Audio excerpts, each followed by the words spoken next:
linguistic objects, elf machines.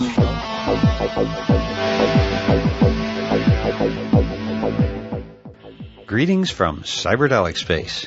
This is Lorenzo, and I'm your host here in the Psychedelic Salon.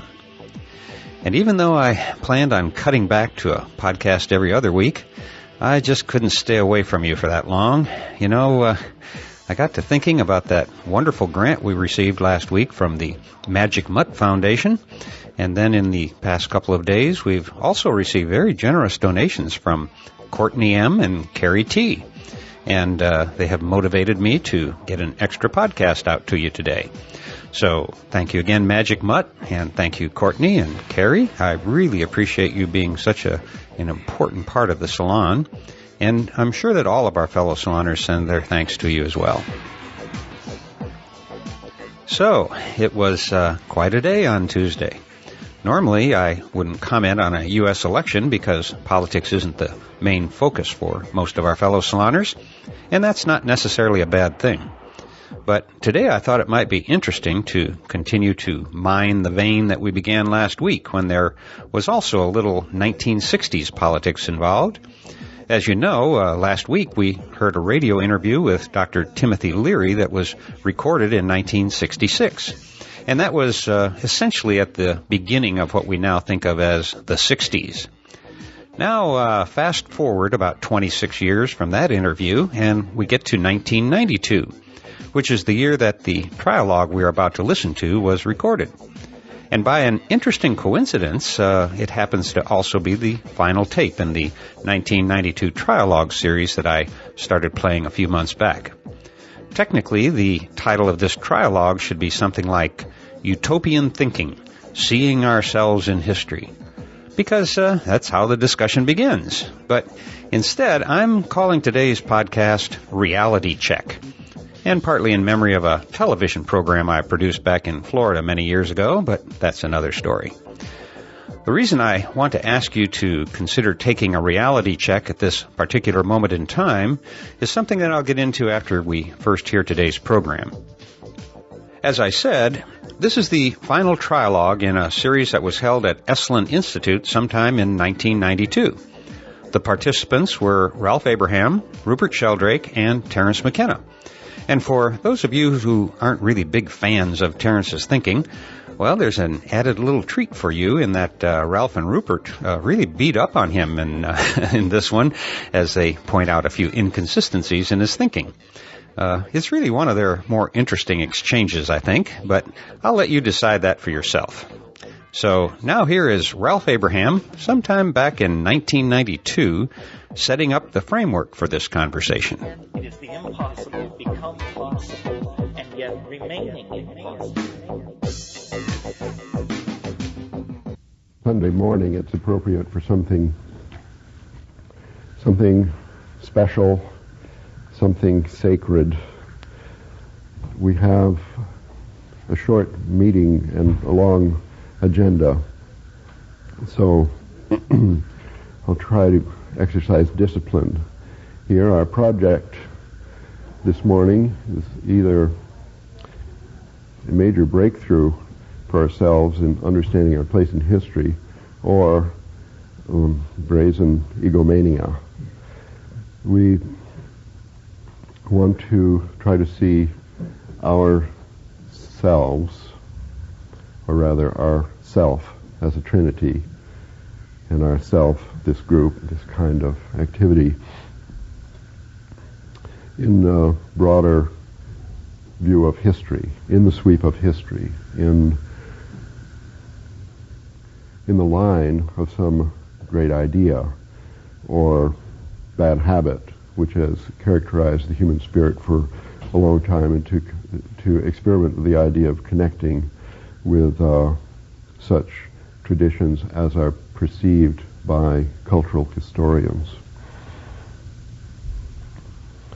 There's two particular themes that I want to describe as just two possibilities for understanding ourselves in the historical tradition, and they are utopianism and millenarianism.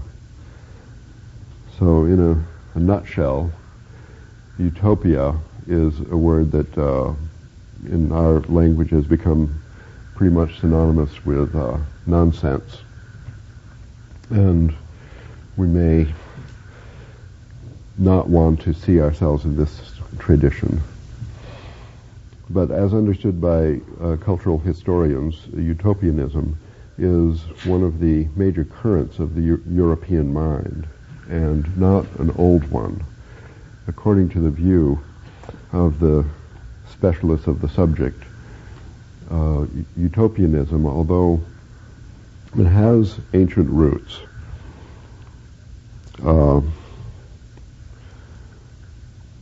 for example, any kind of idealistic fantasy of the future, we would call that utopian. So we have the concept of the ideal city in the ancient world, most especially the ideal city of Plato's Republic. So casually we might call that utopian fantasy, although Plato did try to actually realize it in the political organization of a particular city. He ended up in jail for that effort. Another thing to kind of keep in the back of your mind as we choose whether or not to associate with this particular strand of the human endeavor. But according to these historians of the European mind, utopianism begins on a particular day, at a particular moment, and it's recent. It's less than 500 years old, and in that time became a main theme, a chief characteristic theme of the European mind. And that day was the day of publication of a book called Utopia by Thomas More, M-O-R-E, in 1516. And this word, utopian, the title, is a translation into Latin of the Greek utopos, meaning nowhere. And this was its initial chief characteristic feature, is that it was acknowledged to be nowhere.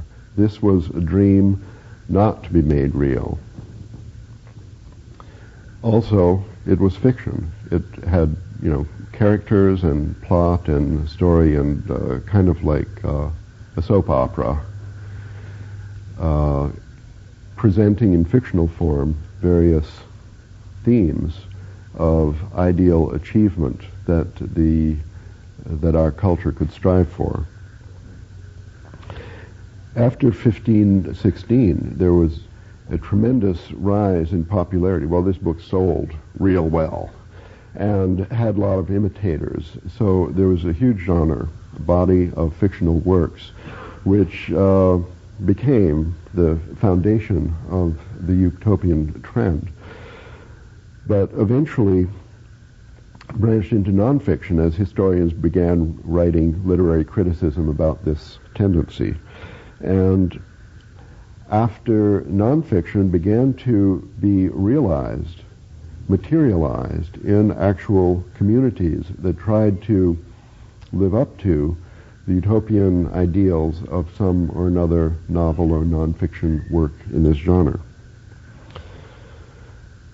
For example, thinking of recent books in this type, we could think of Rian Eisler's book, The Chalice and the Blade, one of the most popular books in our group in the world today.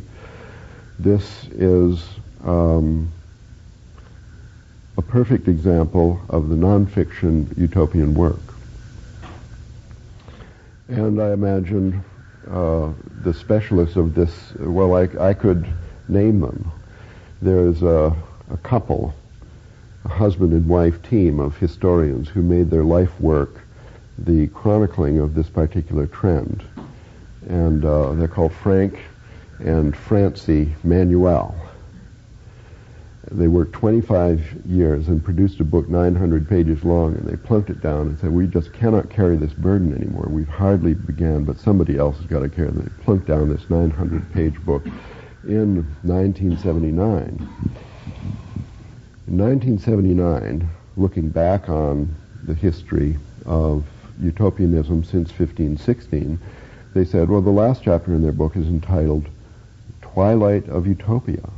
twilight of utopia. They saw the trend ended.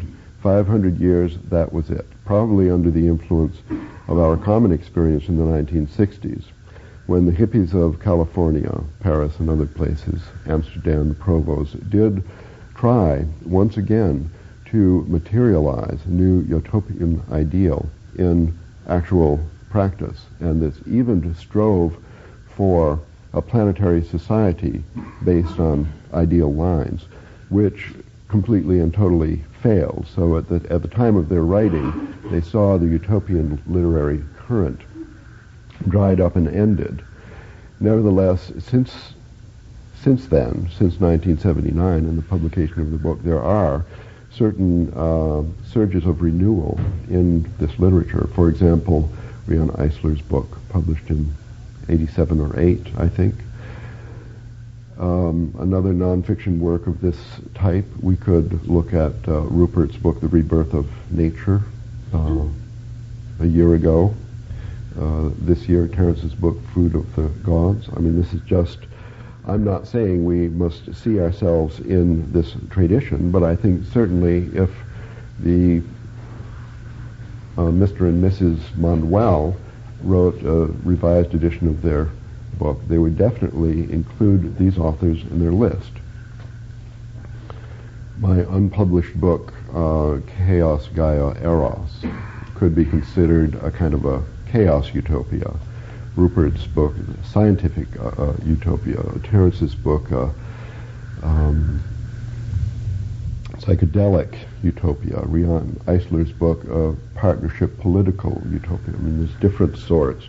And in this 900-page work, we have a catalog, every author, thousands of works, thousands of communities that started and then were stopped. All are chronicled in temporal order in this work.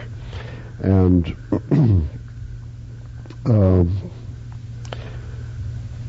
Paul Tillich, writing about this trend in 1951, made an interesting identification with the Trinity of the prehistoric goddess, manifest in Christianity, let's say, as the Holy Trinity, the Father, the Son, and the Holy Spirit. He said that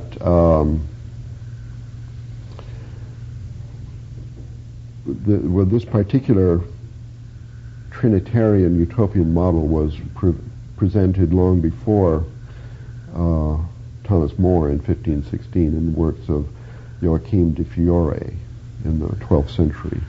So let me just read a few words of Tillich's understanding of the Trinitarian structure of the utopian genre, and I think this will help us to see ourselves in history. The result is that the overwhelming majority of these utopias show a triadic movement.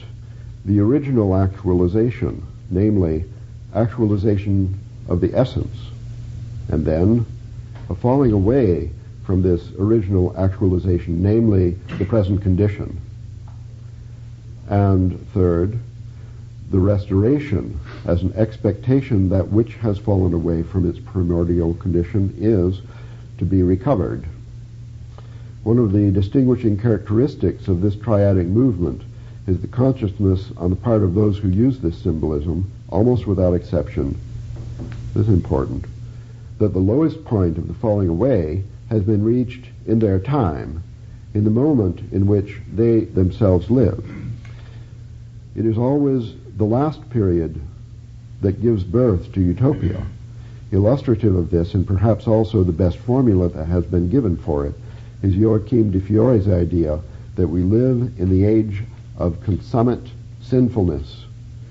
Also illustrative is Augustine's idea that the world empires that have come to an end with the last one, the great Roman Empire, which he as a Roman loved, and that their sole successor is to be the kingdom of God, which is in some measure actualized in the church, but whose final actualization will take place only after the close of history.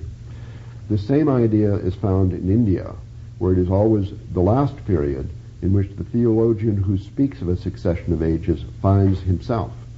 In Greece, where the Stoics speak about the Iron Age, the last, the most wicked. In Marxism, where the class struggle running through the whole of history is seen to have reached a point where revolutionary change has become inevitable, because without it the human situation would move beyond all hope of redemption. In the biologic fascistic ideologies, where decadence of Nietzsche, has reached its final stage, where a counter-movement must set in. All of these instances show that the triadic progression is centered on the moment in which the reversal is immediately imminent. This is characteristic of all utopian thought.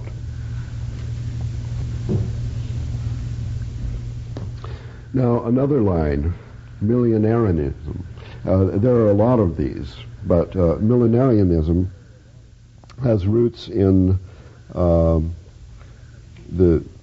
Jewish idea of the Messiah, that there will be a coming of God on earth to rescue humanity from a fatal impasse. The version that this evolved into in the Christian tradition, the apocalypse that is described in the New Testament, where there would be a third coming of Christ in a transformational period lasting 1,000 years. So this was, I think, it's not only the millennium, as, for example, the year 1000 or the year 2000, but also the idea of a special period somewhere of 1,000 years that's transitional to our final salvation. Salvation is an important aspect of the millennial idea. But the millennial tradition actually begins after the year 1000, when many people were disappointed that there wasn't, there were a lot of activities. Terence has referred to this 3-year period that's centered on the year 999, is that right? Mm-hmm. So after that is the beginning of a new millennial hope and an extensive literature and an extensive actualization in, movements. You can call them movements. And these are characterized always by a prophet, the propheti, the charismatic leader of a movement, a group of people, sometimes very extensive. So there is another magisterial historical work on this movement by Norman Cohn, published in 1950 and revised after new discoveries in 1971. And in this book, incredible catalog, prophet after prophet, movement after movement, the beginning, the middle, the end, the literature, the analysis, the description of the similarities, and so on, all these movements, including the Quakers, the Shakers. I mean, there's so many. This also, like the utopian movement, is an aspect of the European mind. It takes place within the context primarily of Christianity, and these millenarial groups are all heretical groups, departing from one or another dogmatic aspect of the organized church. So, besides this Christian heretical tendency, they tried to organize communities which epitomized a certain ideal. Almost invariably, they included sexual freedom as one of the similar tenets, arising repeatedly in reaction to the idea of sin and sexual repression in the Christian tradition. In the revised work of Norman Cohn of 1971, there is an extensive appendix in which is translated virtually all of the extant literature of one particular group, which I think in the 17th century was, so coinciding with the rise of science in England, was very popular in England, and they are called the Ranters. This group, I think in particular, reading about it, brought up certain similarities with our experience in the 1960s and today, a movement in which the prophet obviously is Terence. Not Ice Cube. And this, one of the chief and to me most mystifying aspects of the millenarian movement, as opposed to the utopian, is triadic. We have, before that was good, which we have now, which is the deepest depression that will ever be seen in human history. And we have tomorrow, where the virtues of yesterday will be restored, together with new enhancements, like designer drugs or something that will be even better. On the other hand, the millenarians are dominated by the apocalyptic idea, where human history will end at a certain moment with the eschaton, the eschatology of Christianity, culminating in some kind of final moment, which is not found in other religions. And certainly two of the most outstanding exponents, I think, of this tendency today are Terence and Jose Arguelles, who both agree not only on the eschaton, along with Teilhard de Chardin, but also they agree on the date, the year 2012, based on, in different ways, they came to this agreement. Between these two tendencies of the European mind in reaction to Christianity, the utopian and the millenarian, there is a certain overlap, and there are important similarities and differences. So somewhere in the neighborhood of this overlap, I think we could see our own trinity in our 10-year history of doing what we're doing now. And maybe if this isn't too egoistic to try to consider ourselves in these historical trends, at least we could say that these trends may have influenced us, perhaps unconsciously, in coming to the positions that we've taken. And in case that's so, we might want to consider the outcome of other people who were under the influence of these traditions as they unconsciously responded to these deep runnels in the morphic field of our culture. So, the context for self-reflection. Well, I think it's very illuminating, that model. It makes a lot of sense to me. And I think it clarifies a lot of things. I mean, I can see in myself both tendencies at work. The utopian tendency is something that's clearly expressed, for example, in socialism. I spent many years as a socialist, and believing that there was this primal state of humanity living in brotherhood, then alienation caused by serfdom, the feudal system, the rise of capitalism, the industrial state, and so imperialism, following a Marxist analysis. And then the state where, the condition where that is overthrown, and one returns to a more primitive, non-alienated state eventually of people living in communities, sharing their goods, and the state withering away. This is the Marxist utopian model, with a millenarian aspect in it, because the revolution is the millennial, the idea of the revolution ushering in a new age. I myself was much influenced by that. I was also influenced by scientific utopianism, having been educated as a scientist.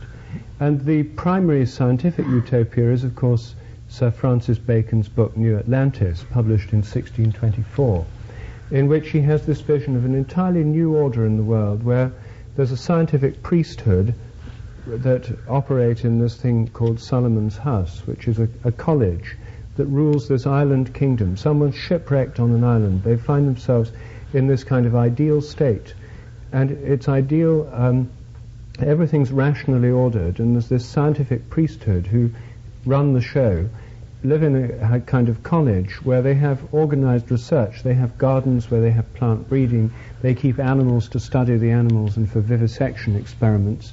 They have wave machines to create tanks of water with waves in so they can study how to make dams and harbors properly by studying artificial tides and storms on a small scale through models.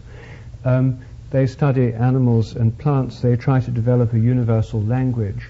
This was satirized by Jonathan Swift in the third book of Gulliver's Travels, The Voyage to Laputa, where there's this kind of mad academy with all these people with insane projects,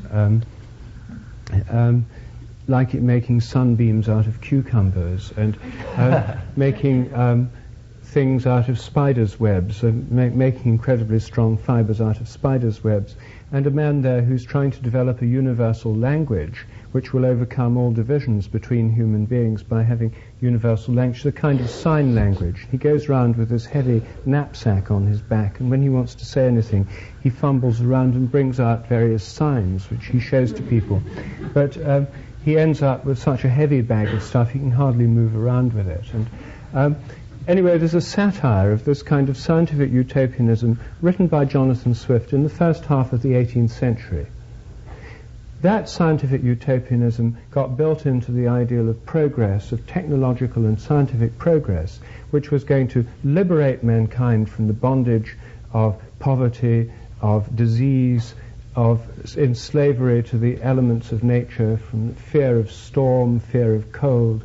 In fact, it's given rise to the ideology of the modern world. Our modern world is based on a kind of scientific utopianism, the whole ideology of development.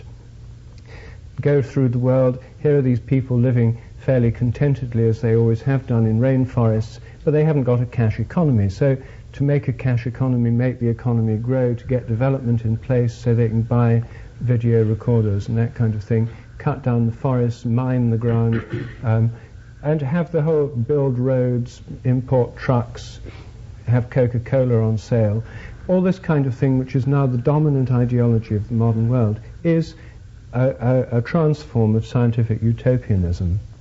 Then there's the liberal political utopianism that has the idea that the socialists and some of the liberals had the idea that you bring about this utopia not just through science and technology, but through economic and political reform.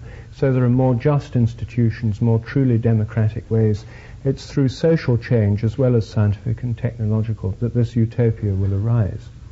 I believed all this for a long time, and I think most of us do, because it's so deeply ingrained in our culture. Then there's another transform of this, the New Age movement, that there'll be a kind of new utopia brought about through discovery of ancient religious traditions, through finding out about what Oriental religions have done, through holistic approaches, harmonious ways of doing things, that a new age will dawn on Earth when everything will once again be in harmony. This is another kind of utopianism which I've been strongly influenced by. And I think Ralph's right in saying that my own book, The Rebirth of Nature, is an example of a utopian book. The essence of the argument that in the past people treated nature as alive, the earth and the heavens. There was a harmonious relationship because a recognition of the life and sacredness of nature gave a different way of relating to it than this alienated, mechanistic way of treating nature as just a bunch of raw materials to exploit for profit. So a restoration of the sense of the life of nature could lead to a new society in which heaven and earth are mediated through human beings. Human beings would be the mediator of the marriage of heaven and earth to bring about a harmonious relationship of the whole of nature on this earth, and somehow bringing human society into a right relationship to the earth and the heavens. Well, that is indeed the vision that lies behind my book, which Ralph rightly points out. And of course, some of Terence's mixed in his thinking. Half of Terence's thinking is utopian, the other half millenarian. The utopian side is the psychedelic revival, where there was this ancient society where people had a wonderful time harmoniously living on the earth with tremendous vision of all these amazing realms somehow related to botany and their ecology. Psychedelic vision, collective orgies, dissolving ego boundaries. Then it all went wrong. The deserts dried, the earth dried up, the fungi retreated, the psychedelic visions became less and less frequent, became substituted by what was originally the medium for storing the mushroom, namely a honey solution fermented, turned into alcohol, and one then plumbed the bottom, the depths represented by modern society, to be restored, the original paradise to be restored by the mass cultivation of mushrooms, the smoking of DMT, and other psychedelic revival processes. Thus would dawn the psychedelic utopia. Well, and Ralph, of course, has another version of this, the mathematical utopia, where the great regulative, eternal, if not eternal, at least objective mathematical structures, the mathematical landscape, the underlying principles which unify the earth and the heavens, the fundamental principles reflected in all nature, heavenly and terrestrial, become visible, not just to a few high priests of mathematics, but visible to potentially anybody through the medium of computer modeling. And thus there's a kind of democratization of gnosis, that direct knowledge of fundamentals, which mathematics has had as its guiding light through the centuries and the millennia. And that this Gnostic seeing behind the scenes into the roots of the way things are becomes commonly available, no longer just through psychedelic visions, but through computer models which can be shared and entered into by many people. This is what we talked about how long ago? It seems like weeks ago. It was actually about 36 hours ago, wasn't it? When we were talking about computers and the psychedelics, yesterday morning, 24 hours ago. And I think that what happened yesterday afternoon in our rather unsatisfactory discussion was that Terence, by the rules of that discussion, was denied his usual millenarian way out, and was asked to consider what would happen if the millennium were postponed, if it didn't all happen in 2012. And this forced us out of the field of millenarianism into the field of utopianism. Utopianism is to do not millenarianism, especially since millenarians usually have the end conveniently close, not too close, but close enough so that it could be in our lifetimes. Not too close that it'll happen tomorrow or next year. 2012 is a perfect date from that point of view. 20 years away, it'll see us out for quite a while. It's not too close. So here's this perfect date, and it really means that one doesn't have to think too much about what happens between now and then, because part of the millenarian scenario, as in the book of the Apocalypse, as in the book of Daniel, which in this Jewish apocalyptic literature, of which the Christian apocalypse is a derivative. This is really a Jewish tradition. It's also present in Islam to some extent. The end of history involves appalling plagues. It involves appalling diseases that sweep the earth, great earthquakes, eruptions, the seas turning to blood, a whole series of disasters, ecological, social catastrophes, including plagues and diseases. And of course, it's only too easy to see all these things coming to bear on our society, an inevitable collapse and catastrophe.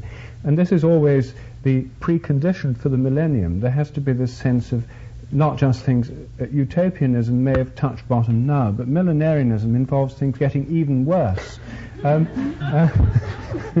Until the only way out is this total miraculous transformation, the coming of the Messiah, the descent of angelic powers, or in Terence's version, well, he has many versions, many ways of imagining this end of history.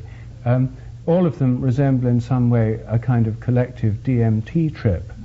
And this, or if you like, a near-death or a birth experience where one passes through an appalling time of disturbance, and then there's an emergence into some totally new realm of being. So the apocalyptic tradition doesn't try to stop things getting worse necessarily. It regards it as inevitable, as part of a process being worked out. And I think that this is the conflict we all find ourselves in. Certainly we got becalmed yesterday afternoon in this area between apocalypse and millenarianism and utopianism. The utopian vision nowadays is not very strong. There are not many utopians around. The old utopianisms, the socialist one, there's hardly anyone who's into that anymore. The scientific and technological utopia, who believes the world will be saved by more science and technology, just run by technocrats.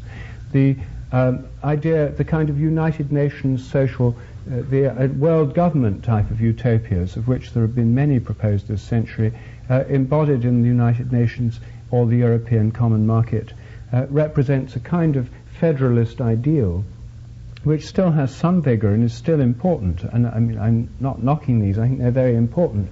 But I don't meet many people who are wildly enthusiastic about the United Nations or even the European Common Market as the sole solution to all our ills. I mean, they have a role to play. So that isn't exactly something that commands incredible widespread popular enthusiasm. So these utopian visions that have guided so much of humanistic and socialistic thinking in the present century, secular humanism and socialism, have put their trust in this kind of rational reform, education, science and technology, world government, rational discussion. The Rio summit was an attempt to bring that model of world agreement to bear on the ecological crisis. And according to the old-style utopian international federalist dreams, everyone would have agreed this is the best thing to do, gone back, and all the countries would have hammered out a compromise, put it in place, and humanity, guided by science, would have rationally dealt with the environmental problem. As we know, that's not what happened. So utopianism is still there, it's still important, it's still strong, and an element of my thinking is utopian, an element of Ralph's thinking is utopian, an element of Terence's thinking is utopian, and probably an element of all our thinking is utopian. But what became clear yesterday afternoon is that utopianism is not enough. We're in the field of millenarianism, whether we like it or not. We're approaching a millennium now. All these apocalyptic type disasters are in place, the AIDS plague, the toxic waste, the changing climate. And these kinds of scenarios, signs of the end, are upon us, overpopulation. And this puts us very much in the field of this millenarian process. And that is, of course, part of the Christian view of history, which has become now spread throughout the whole world. Although many people are no longer Christian, this has created a kind of morphic field, a model of history, which has come to imbue our whole society. And, of course, Terence is one of its leading exponents. What I'd like to do now is ask Terence how he sees these two strands in his own thinking. On the one hand, the archaic revival, you see, is psychedelic utopianism. On the other hand, the time wave, the end in 2012, and a great deal of his thinking is millenarian. And since he represents both so eloquently, I'd like to know how you see them connecting or linking together. Yes, well, you're quite right about analyzing both strains of thought in my thinking. Utopianism is, as you rightly say, somewhat in discredit. On the other hand, if you restrict yourself to the realm of the rational, then you only have two choices: utopia or more history. And more history is beginning to look less and less likely. 100 years ago, that would have been, well, no, probably these two things have been balanced in people's minds for a long time. At the beginning of Ulysses, Stephen Dedalus says, "History is the nightmare from which I am trying to awaken." And I really feel that. I can't imagine 1,000 more years of human history, more wars, more discoveries, more topless photos of Fergie, more and more and more, endless to no meaning. On the other hand, utopia, which the efforts to build it have become more and more fierce, and the efforts more and more horrifying. I mean, we've had in this century 2 serious efforts to build utopia. Let's make it 3. The American, the Nazi, and the Soviet attempts to build utopias. All ended very, very badly, I think. The National Socialist utopia ended in the Second World War and in an utter discrediting of fantasy fascism. And the Soviet Union, we know that story. Our own story is in the act of unraveling at the moment, I think. And so where does that leave us then? It leaves us facing this most unlikely of all scenarios, which is the millenarian. And it's irrational. The other is rational, out of human plans, dreams, and institutions, some more humane order might be fashioned. That's the hope of utopianism. And the conflict in my thinking is, I believe in the millennium, but I think it's politically a disempowering idea.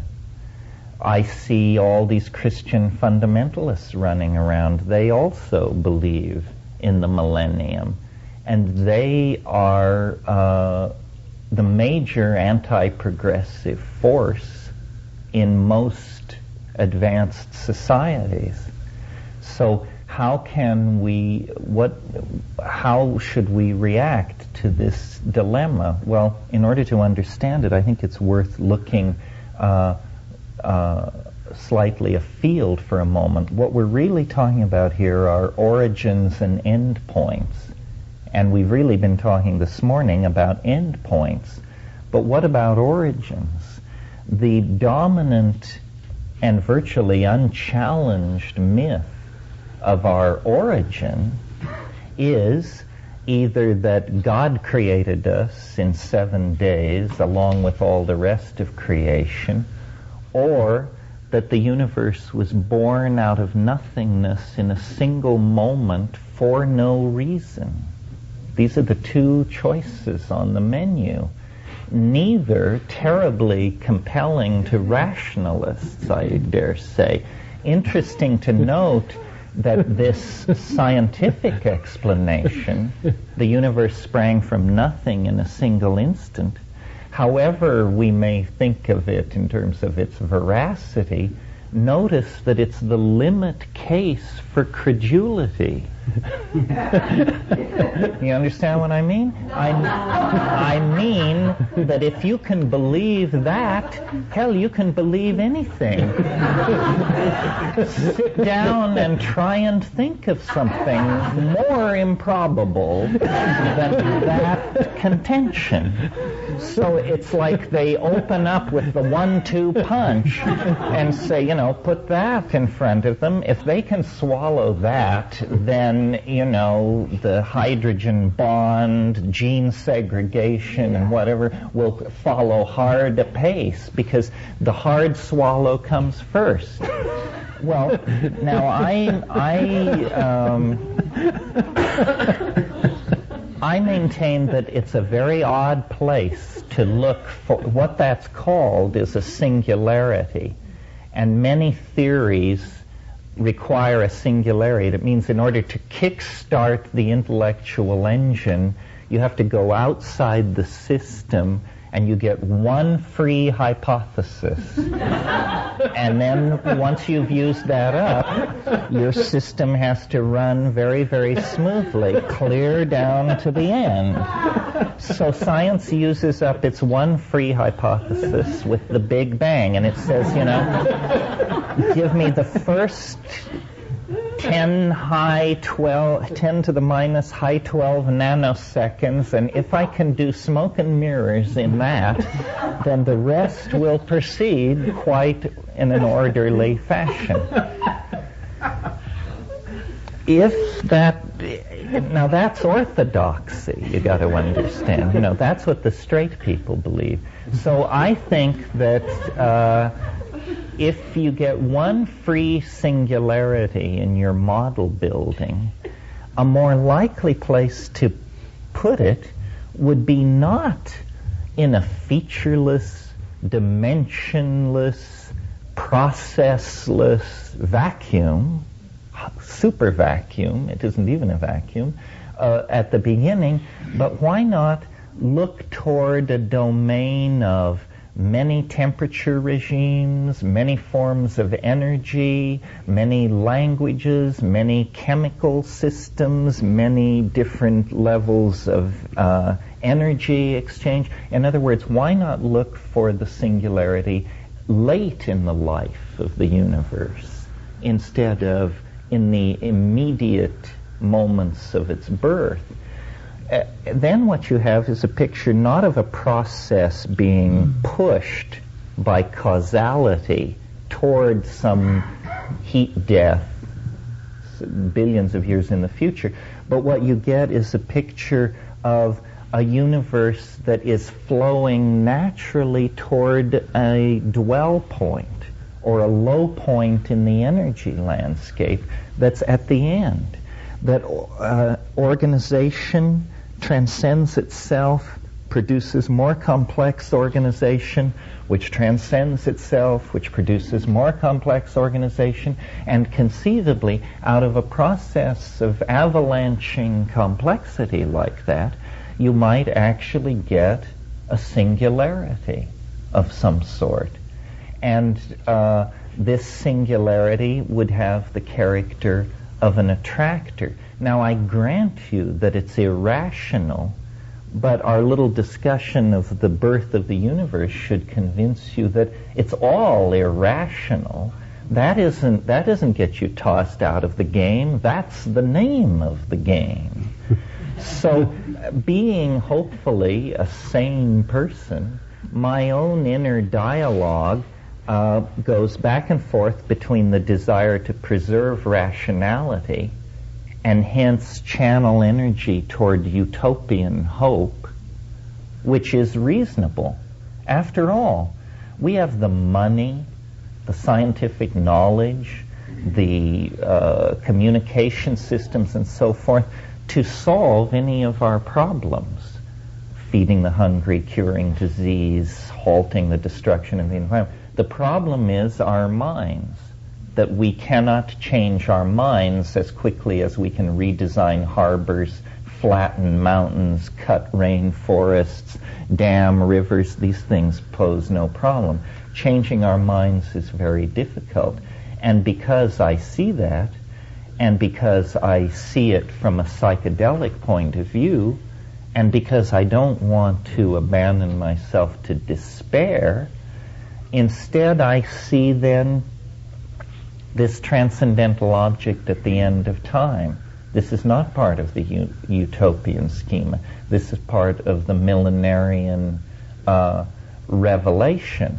But it's a very persistent idea in all times and all places. This highly unlikely concept has been kept alive. And I think that we are blinding ourselves to the intentionality present in our world. I think you have to be carrying a lot of unusual intellectual baggage to not see the last 1,000 years as a moving toward a maximizing of some kind of set of goals. I mean, it's not, the triumphal march into God's kingdom envisioned by Christianity, but neither is it the trendless fluctuation that is taught in the academies. I mean, if you go to a university and ask them what is history, They will tell you it is a trendlessly fluctuating process. What they mean is it isn't going anywhere. Well, now that's interesting. If it is a trendlessly fluctuating process, then it is the only such process ever observed anywhere. Processes are not trendless. They always are under the aegis of some set of parameters which are being maximized. If a desert is drying out, then water vapor levels are dropping. That's what's being maximized, is dryness. To think of history, the very process in which mind is embedded and through which it expresses itself as trendless, it's an existential hallucination. Sorry to interrupt. It's Lorenzo here, just to let you know that I guess I didn't do too good of a job in digitizing this tape. Apparently it came to an end and cut off, but after I turned the tape over and resumed the process, I guess I screwed up somehow. The somehow, of course, being the fact that we'd been up for several days and nights doing all of this digitizing, and my brain must have become a little digitized in the process. Anyway, I apologize for cutting Terrence off in mid-sentence just now, and I apologize in advance for it just now more or less jumping into the middle of a thought and at a different recording level at that. I know there really isn't any good reason for this, but had you been there, I'm sure you would understand completely. And now back to Terrence. Going back to Plato to say that if God did not exist, human beings would create God. We are creating God. Our cultural machinery, our dreams of integration, balance, care for each other, care for the world, these are godlike aspirations. I mean, we really aspire to be God. We talk about becoming the caretakers of the world. We don't want to be Adam and Eve chewing on the fruit in the garden. We want to be the gardener, as in the original scenario. I think that the power that we have in our possession means we will realize these dreams. If not a real millennium, if not a real eschaton, then a virtual eschaton, created with such care and finesse and attention to detail that it becomes an alternative reality of some sort. So I think, people who say you set the scale too tight, if you were saying this would happen in 1,000 years or 500 years, it would just be interesting table talk. But by saying it's going to happen in 20 years, you present us with an impossible choice. But the rates of closure, the speed of acceleration toward the omega point is exponentially accelerating.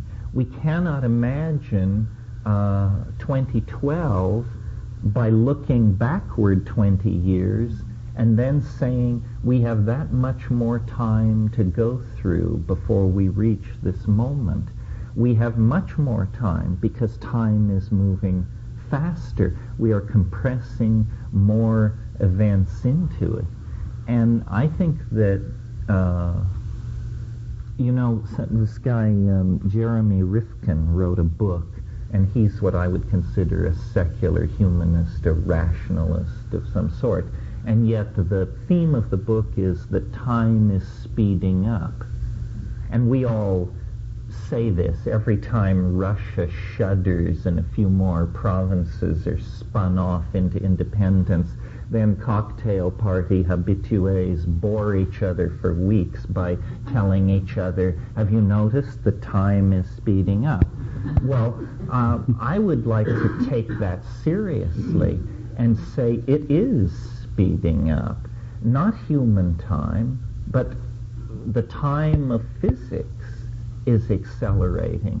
We can imagine ourselves colliding with an asteroid or being battered by earthquakes or something like that. But what we can't conceive of is that we are on a collision course with a kind of hyperdimensional object of some sort.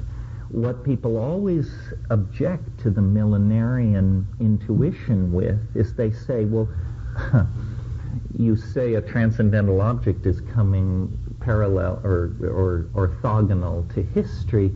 Don't you find it a little odd that it's going to occur in your lifetime? How convenient. Out of billions of years, it's going to occur in your lifetime. Out of billions of years, this event is going to precisely come tangential to 20th century history. That objection is not an objection at all. It's an argument in favor of my position, because you see, history is the trumpet of judgment.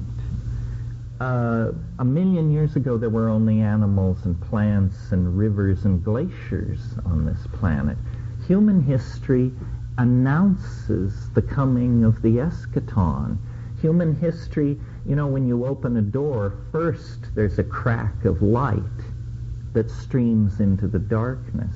That's human history. We have cracked the door. It only lasts about 25,000 years. It creates an order in nature never before seen. The order in nature represented by a technology-using, language-using, loving, dreaming species.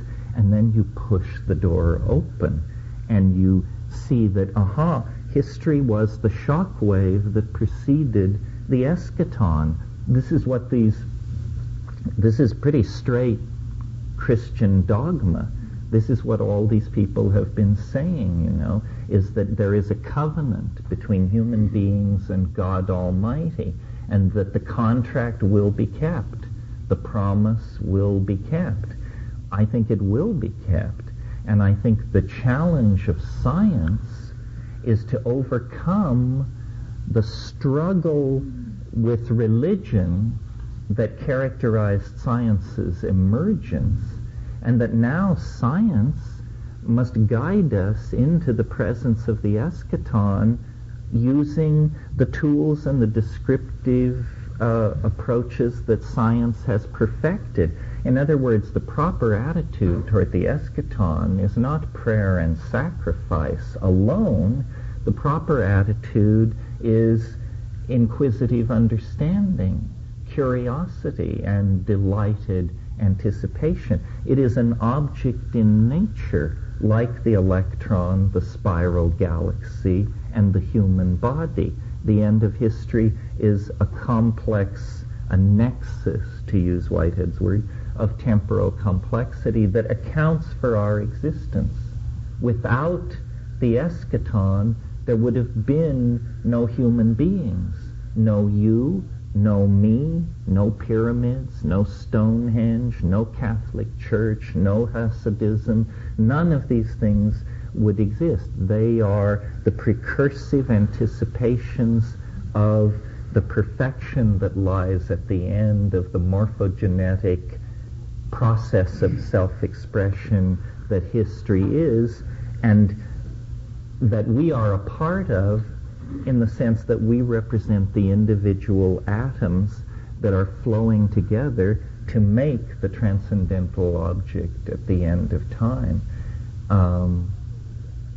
I will put myself out of business long before 2012 if other people don't start seeing things my way, because part of the prophecy, if you will, is that awareness that this is happening will spread, not simply through those who take their inspiration from Gideon, but among those who study particle physics, temporal matrices, and general modeling of nature. Nature cannot be made sense of without this kind of a singularity.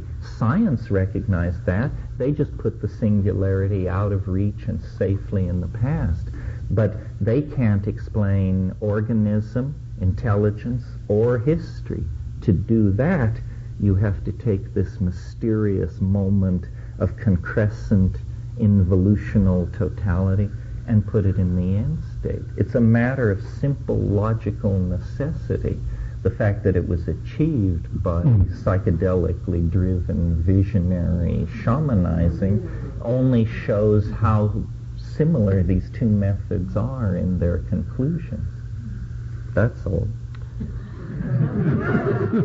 Well, I'm really a little disappointed, Terence. Oh my God, I can't take any more disappointment. I fully expect to be meeting for another trialogue in 2012. I think it will be quite an important one. I'll be 76. I think that's not too old to get it on. Get what on? Get this on. I never wanted to live 85 anyway.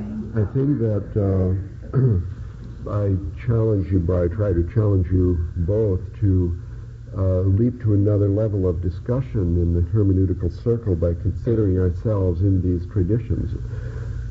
Rupert responded by doing that, and I think maybe when he at the end challenged you with a question, perhaps you felt defensive, but I feel that rather than rewarding us with a consideration of yourself in the tradition, you instead just played another millenarian tape. Agreed, an excellent one, and it is an interesting idea, but it is not a consideration of this millennial obsession of yours in the context of a deep habit, a runnel in the morphic field of our civilization. If one did, then I think it looks more like this. We have habits. We have habits of thinking about time. We have philosophy of time, consideration of time according to certain models.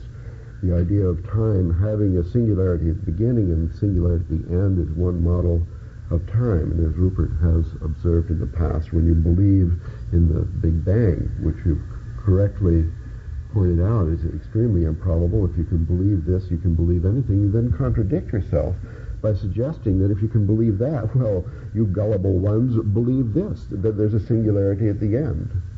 There's more evidence it seems of the singularity to me at the end. that the situation is quite symmetrical, and either the singularity at the end, the eschaton pole that explains the origin of life, for example, such miracles that science confounds science, or the singularity at the beginning creates. So what's the difference? Then there's another model of time, the cyclical one, where we have the cycle of the four ages, which is repeated indefinitely, and not only the golden ages in the past, but the golden ages in the future too. And the utopian Trinitarian model is a version of that laid down by Joachim when he changed the classical four-epoch model into a three-epoch model to agree with the Christian Trinity. Now, these two habits, which account for basically for the utopian and the millennial obsessions of the human species over this historical period of 6,000 years, these were enabled by certain mathematical models of time coming into existence, into consciousness. We have a line, we understand a line, then we think of a linear model of time, then we have a circle. Now we know circles, so mathematical consciousness is growing. Well, recently we have new models for time. Even the greatest exponent of the fractal model of time, yourself, has, I think, contributed enormously to the history of the philosophy of time by giving a new model. And chaos theory, likewise, has given many new models for transformation which transcend the singularity concept. There are transformations that we observe in nature, that now that our mental apparatus, our mathematical cognitive capabilities has evolved to a certain point where we can recognize many other forms of transformation as being canonical things that nature does. Riane Eisler has very cleverly, I think, adapted this new development in mathematical consciousness in her own utopian vision by proposing that social transformations such as the Renaissance, which is the ultimate New Age dream, the Aquarian Age, that when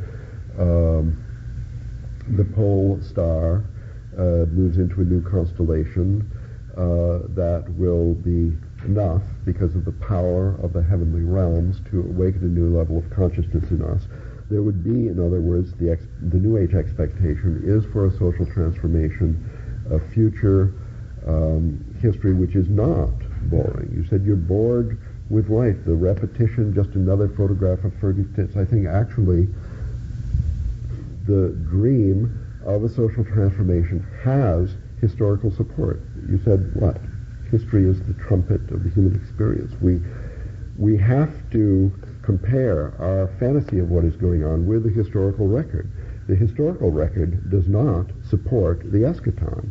It just doesn't. That is a particular interpretation based on a very archaic, a very old, the oldest model of time in the history of consciousness is the one that you've implied to justify your millennial obsession. Explain why it doesn't support the eschaton? I don't understand. It doesn't support the eschaton in distinction to the other models. History is actually written according to a conceptual model. At the beginning of what you were saying, you said that the two possibilities, the singularity at the beginning and at the end of the process of universal becoming, seemed co-equal. But to me, equally improbable. Pointed out. No, I didn't say that. I said I think it's much more probable to find it at the end of a process when you have great complexity than to believe it would spring from a state of utter nothingness.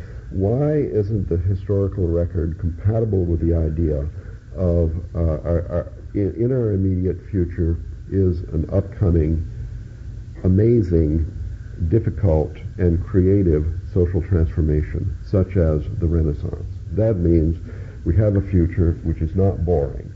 It may be boring until we get in the vicinity of a transformation. The transformation will be a chaotic transient from one attractor to another, a period of destabilization when all constraint of history is lifted. Novelty is empowered to actually do something instead of being constantly frustrated. And then we wake up one morning and read in the paper that the sun is rising in a different way. This has happened in the past. It's in the historical record of the people who wrote the history by whatever their model, whether it's the cyclic model for history or the linear progressive model for history or whatever. Here's a new model. It goes along boringly the same for a while. Eventually there's a destabilization. You have a rapid change to a new equilibrium, and among these different equilibria there is perhaps a kind of progression in the long run. In that model, these catastrophic transformations are announced by plagues, by the crash of Russia, the dissolution of the established structures, out of which phoenix from the ashes comes a new organization which might be glorious. Now, in this transformational model of history, we have the longest view written in a book is Jim Lovelock's History of the Earth, called The Ages of Gaia.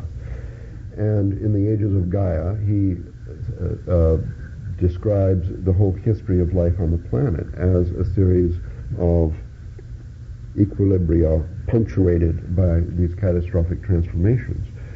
And he says in the history of the planet there are 8 of them, the really major transformations. The last one is 65 million BP which shows the kind of attention he gives to human history. So in that view, even the human species could disappear, and life may be boring for microbes, but they must go on. The biosphere is not over. Life is not. Maybe the eschaton is there for the human species. Well, I don't know. I'm feeling like slightly mauled in all this, because as you know, I'm the purveyor of a mathematically precise theory, which, as you know, cannot be laid out in the time remaining before this group. So I'm being thrashed because it's known that I will not bring up the big guns, and so I have to sit and listen to this. The reason I don't buy the idea that this is simply one more Renaissance or one more Gothic revival is because these processes have occurred faster and faster, these breakthroughs to novelty. So it's just not that they happen, it's that they happen faster and faster, and whatever James Lovelock's affinity for something happening 65 million years ago, a few things of high interest have happened since, like everything having to do with the human world. And when you look at human history and technology and the spread of peoples and genes and so forth and so on, it's clear that we have reached some kind of limit. Maybe you get one more renaissance before you slam into the wall, but not a dozen, not 100. This is not the Renaissance. This is not the rise of Rome. This is the final global crisis. Yes, and but the objective data supports that. I know, but it's so provincial, Terence. I mean, there's a sense in which this millenarian vision is a product of a historical model that grew up within one branch of human consciousness, the Judeo-Christian Islamic branch. There's a sense in which you could argue that all this is a kind of self-fulfilling prophecy. Having unleashed these millenarian visions, our history has been driven by millenarian visions, which has actually empowered and directed the discovery of America, the opening up of the New World, the development of the atom bomb, the rise of science and technology. Most of the things that are actually creating the crisis are man-made. And therefore there's a sense in which this is a self-fulfilling prophecy. And even if we collide into this wall of history here on Earth, I find it quite incredible that the rest of the solar system is just going to shut up shop and go out of business, let alone the galaxy, let alone the clusters of galaxy. And here's a man who thinks the sun is alive. Well, all right. The sun could undergo a tremendous transformation. I'll concede the entire solar system to you. But that leaves an awful lot else. The rest of the galaxy. Take it. I'll settle for the solar system. The galaxy can take care of itself. Well, no, it can't, you see, because this is what I mean about provincial thinking. First of all, it's limited to a tiny fraction of the cosmos. And I see the same problem with Teilhard de Chardin. Is the omega point just about human destiny on Earth, or just the destiny of the Earth, or even the solar system? Or is it about the entire cosmos, countless trillions of galaxies, stars everywhere, incredible? I can't believe that the extinction of human life on Earth, the kind of transformation you're talking about, even the implosion of the entire solar system is going to set up more than the most minute ripples throughout even our galaxy. Well, but implicit in that objection is that you really think those galaxies are there. You really believe that there are millions of light years of space and time filled with spiral galaxies. That could all be scrim. The true size of the cosmic stage is a hotly debated subject even among the experts. All right, but and when you say it's too local, then you attack it if one takes the other position and say, but then how can you possibly believe that it's universal? Well, you only have two choices, either what you disdainfully call provincialism or what you disdainfully call universalism. It's got to be one or the other. I am uncomfortable with the universal thing myself. However, I also am uncomfortable with the idea that the universe, as described by Newtonian astronomers, should just be absolutely unchallenged. This anthropocentric principle that they've begun to allow into their deliberations suggests that, maybe the stars aren't as fixed in their courses as we imagine, and that somehow events on the Earth could have a kind of cosmic significance. I mean, I'm just speculating. I'm not well wedded to this. Well, let me first I'll deal with my other objection to millenarianism as proposed by you. We have 10 minutes. Yeah, we have to get Okay, very quickly. The true millenarian vision and the apocalyptic tradition is more like what Ralph says. It's a period. It's not a total.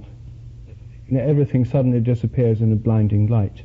it's a period of transformation followed by a millennium, a period of the kingdom of heaven on earth. Right. Now that, I think, is something that's lacking from your vision. At least you don't think beyond this 2012. No, I would I'm interested not in the term eschatonic or something like that. Yours is much more absolute. Yes, right. Now, I'm more inclined to traditional millenarianism, like Ralph is, a transitional period followed by some kind of kingdom of heaven on earth. And what I think the kingdom of heaven on earth could involve is, first of all, psychedelics, secondly, the revival of animism, thirdly, mathematical objects visible to all through computers, and fourthly, communication with the stars, so that through conscious communication, a network of consciousness begins to link up far beyond the Earth to other stars, other galaxies, along the lines we were discussing last night. 1,000 years to effect this linking up of consciousness throughout the entire cosmos, at the end of which the true and absolute eschaton might be possible. Right now, it would be confined to Earth, or at least the solar system. Well, the only difference you and I have on this is I think that this 1,000 years will probably should be scaled back by 2 orders of magnitude. It's 10 years. It's from 2002 to 2012, and you will have your psychedelic legality, your cured AIDS, your orgies, your food for everyone. The millennium will dawn, I think, sometime around 2002 or 3 or something like that. But it doesn't last 1,000 years. That was a naivete by virtue of the prophecy being made in a different era of the compression of time. It will then build quite naturally toward the revelation of the eschaton sometime around 2012. What do you think about that or anything else? I mean, this is Well, we have had planned to, our aborted plan included a space for a response to the weekend from everyone. And now we need a new plan, so let's consider this together. We can quit now making extra space for final hugs, which I think are very appropriate in case Terence is right.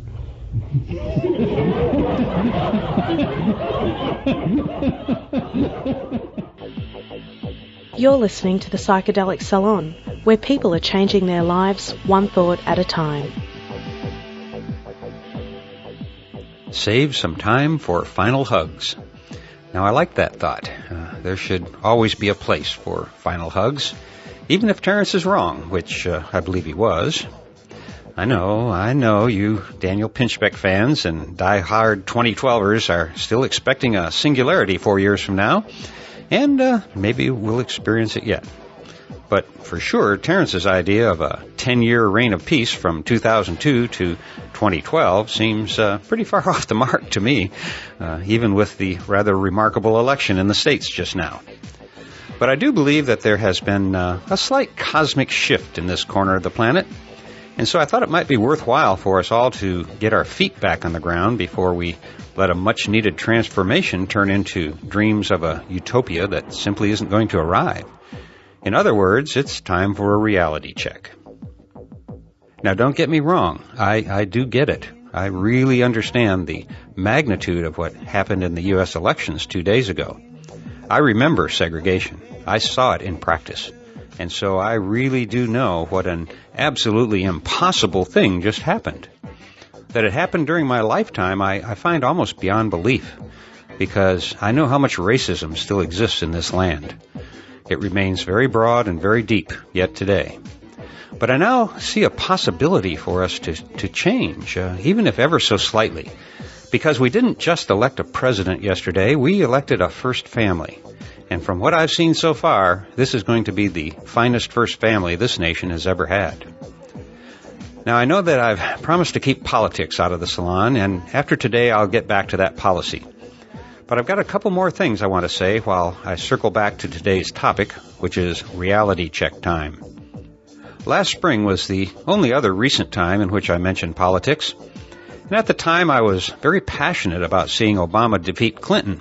And so I said something to the effect that even if I had to write in Obama's name, that I would still be voting for him in November. Those words came back to haunt me this past July when he reversed himself on the FISA bill. I won't go into all that right now, but for me it was treason. He had betrayed me. And by the way, I still feel that way. And so when he did that, I began telling my friends, relatives, and neighbors that I was going to vote for either the Green or Libertarian candidate instead of Obama, knowing full well that here in California my vote for Obama wasn't needed. Well, needless to say, many of them actually quit talking to me. But in the back of my mind, I remembered what I said here in the salon, and so I knew that if I wasn't going to vote for him, I had to at least say something here in the salon before the election. Yet I didn't feel that I should be telling anyone how to vote, but ultimately I knew that this was such a historic occasion that I'd kick myself for not being a part of it, and so I did give him my vote. Now bear with me for just a moment more. I guess you could say that I'm not his biggest supporter, and that is why I was so surprised at my own reaction on Tuesday night as my wife and I watched Barack Obama give his speech in Grant Park. I still remember Grant Park as the scene of the police riot during the 1968 Democratic Convention, when hundreds of students were attacked by the Chicago police. Yet there was Barack Obama at the scene of the crime of one of the lowest points in American history. And that old park was transformed into a scene of one of the greatest triumphs in American history. As I watched and listened to Barack Obama give his speech that night, I'm not ashamed to admit I sat there and wept like a baby. I truly didn't think I would live to experience that moment. While I was an undergraduate at college, I watched John Kennedy give his inaugural address. That was a thrilling moment for me back then, a callow youth of 19. But I'm here to tell you that it was nothing in comparison to how I felt on election night.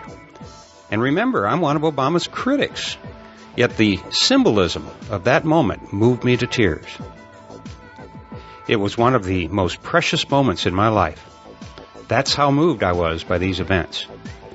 And if you're a person of color or other minority, well, I can't even imagine how exhilarated you must have felt. What a moment. What a wonderful moment. But as we all know, moments pass us by, and very fleetingly at that. So we've had our celebrations. Now let's see where we are. Well, to begin with, it does actually look as if there will be once again an orderly exchange of power in the U.S. Capitol next January. And the new guy is so great an improvement over the current occupant of the White House that there aren't even words for it. That's the positive side. The other side of the pancake isn't quite so appetizing, I'm afraid. For starters, Obama now supports the new FISA law, which essentially establishes a secret police system in this country. Search warrants are no longer required. You know, it's a true constitutional abomination, and we're stuck with it for a long time now. Then there's the number two guy, the new number two guy. Granted, he's not an insane evil maniac like the current VP, but Biden's a jerk who came up with mandatory minimum sentences and is also the guy who came up with the concept of a drug czar. On top of that, the last time I heard, he was still against P2P file sharing as well. So the faces have changed, but from where I stand, I don't see any significant changes in this nutty war on drugs, which is part of the culture wars, of course. And on the culture front, Tuesday was not a very good day. For example, here in California, where gay marriage is already a constitutional right, a bill may have passed that removes this right from the state constitution. Now, the vote is close and still being counted, plus there are already court challenges to this proposition. But how could this happen, you ask? Isn't California the most progressive part of the country? Yes, it is, but as is true elsewhere, a significant part of the population gets all of their election information from TV ads.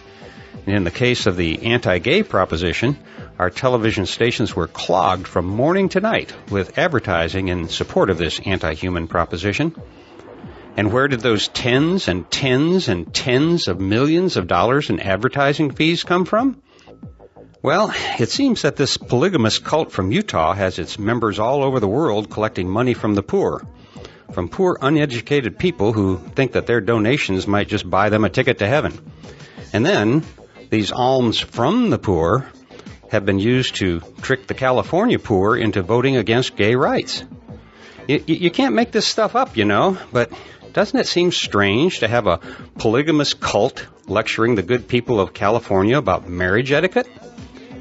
And I don't want to pull any punches here. The anti-gay proposal was overwhelmingly supported by the black and Latino communities in the LA area. So I say to all of those bigots who voted against gay rights, shame on you.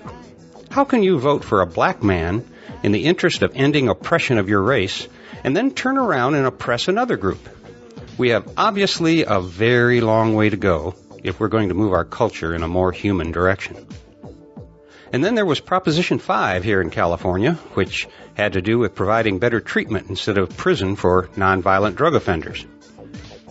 Actually, I prefer to think of people arrested for violations of drug laws as resistors, members of the resistance, not criminal offenders, but that isn't the way the ignorant masses see it.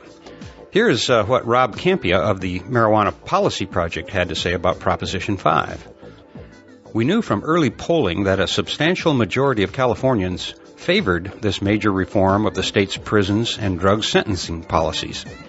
But a sordid coalition of the Prison Guards Union, the Beer Distributors Association, gambling interests, fanatical anti-drug groups, and craven politicians raised $3.5 million in the last few weeks of the campaign and ran deceitful TV ads across the state. Ultimately, we could not compete with their lies and scare tactics. And so the state of California will now continue to close schools and libraries in order to use that money to expand their prison system. Now, if that doesn't kill your Election Day buzz, I don't know what will. And just to go back to the Mormon ad blitz against gays and lesbians for a moment, they reportedly spent somewhere around $70 million in their attack ads. So much for separation of church and state. And I realize that I'm stepping on some of our fellow Saloners' toes here because I know that there are a lot of our friends in Utah who listen to these podcasts. But it's time for some tough love, I'm afraid. I've actually read the Book of Mormon, and to be honest, if you or I came up with a cockeyed story like that, we'd be laughed out of town. Get a grip, and this goes for my friends who are Christians and Muslims too. Just sit down and read those books that you think were written by a god, and read them objectively. Then do some research and dig into the backgrounds of the people who actually wrote these supposedly sacred books. And if you have to, ingest one of our sacred medicines and see what you think about those wild tales once you've broken the chains that were wrapped around your mind when you were a child. Think for yourself. Question authority. All authority, particularly religious authorities. Religion is a con game, and the sooner you figure that out on your own, the better off you're going to be. But I'm getting way off track here. My point is that we still have miles to go before we sleep. A great victory was won on Tuesday. A victory for all the people, even the Republicans, even though it'll take them a few years to come to that conclusion. But now is not the time to sit back and rest. Don't think that life on the ground is going to change for any of us anytime soon, other than to get even more difficult for a bit, that is.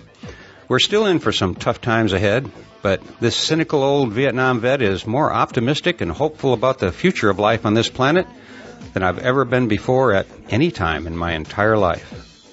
So let's press on. And I'd better press on with this podcast right now. First of all, Rupert mentioned a trialogue that they'd held 36 hours before and was about computers and psychedelics. In case you're joining us for the first time today, I should point out that you can hear that trialogue in our podcast number 126, which I titled Psychedelics and the Computer Revolution. Next, I want to mention that it was Symbiont on the Psychedelic Salon forum over at thegrowreport.com, who was the one that posted the information about the psychedelic conference in Australia that I mentioned last week. After finishing the recording of last week's podcast, I realized that I didn't give him or her credit for the information. So thanks again, Symbiont, and thanks also for participating in our forums. And finally, I want to mention our friends over at Arrowhead.